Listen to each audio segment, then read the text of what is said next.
আমার আর দেশে যাওয়া মনে হইতো না ভাই। সকল প্রবাসীরা দেশে যাওয়া বন্ধ করে দিছে। আমাদের পলাক ভাই গতকালকে একটা নিউজের মধ্যে বলছে প্রবাসীরা যদি টাকা না পাঠায় ব্যাংকে তাহলে তাদের দেশে আসা বন্ধ করে দেওয়া হবে।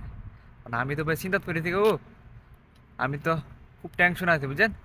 আজকে দামু দামু করে 2 বছর এমনি ফের গেলেছি। আর এখন যদি বন্ধ করে দে তো আর দেশে তো হইতো না আমরা প্রবাসীরা। এখন আমরা কেউ পাইব না, আমরা তো টিয়াও পাঠাইতাম না। দেশে যদি না যাওয়ান লাগে না যামু, বউ বাচ্চা ফ্যামিলি সব লই আমু সৌদি আরবে, অসুবিধা নাই। দেশ টিয়াও পাঠাইতাম না, দেশেও যাইতাম না। দেশে টিয়া ভাড়ামো, ভাড়াম তো লাগবোই। কিন্তু আমরা সুষ্ঠু একটা বিচার চাই। আমরা যদি সুষ্ঠু বিচার আমাদের ছাত্র ভাইদের না পাই তাহলে তো আমরা দেশে টাকা পাঠাবো না। আমরা আমাদের ছাত্র ভাইয়ের অবশ্যই প্রতিবাদ জানাই। আমরা দূরপ্রবাসী থাইকা তাদের জন্য তেমন কিছুই করতে পারি নাই।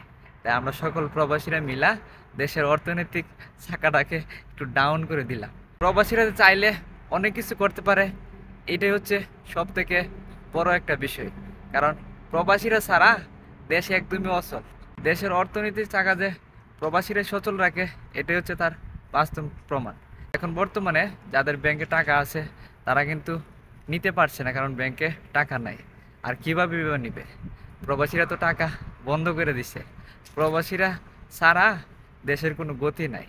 আমাদের জন্য সরকারিভাবে কোনো কিছু করে নাই দেশের সরকার, কিন্তু প্রবাসীরা তারপরেও তারা কোনো ক্ষোভ রাখে নাই। তারা ব্যাংকের মাধ্যমে কিন্তু টাকা পাঠায়। কিন্তু এখন একটা সমস্যা হয়েছে, আর এই সমস্যার কারণে কিন্তু প্রবাসীরা টাকা পাঠানো বন্ধ করে দিছে। সরকার যদি প্রবাসীদের গুরুত্ব দিত, তাদের একটু সুযোগ সুবিধা দিত, তারা প্রতারণার শিকার না হইতো। পাসপোর্ট অফিসে, এয়ারপোর্টে, আরো বিভিন্ন জায়গায় প্রতারণার শিকার হয় প্রবাসীরা। তারা যদি এই ভোগান্তিটা না ভুগতে হতো তাহলে তাদের মনে আর কোনো কষ্ট থাকতো না। তাই আমরা প্রবাসীরা পিছু পাও দিব না।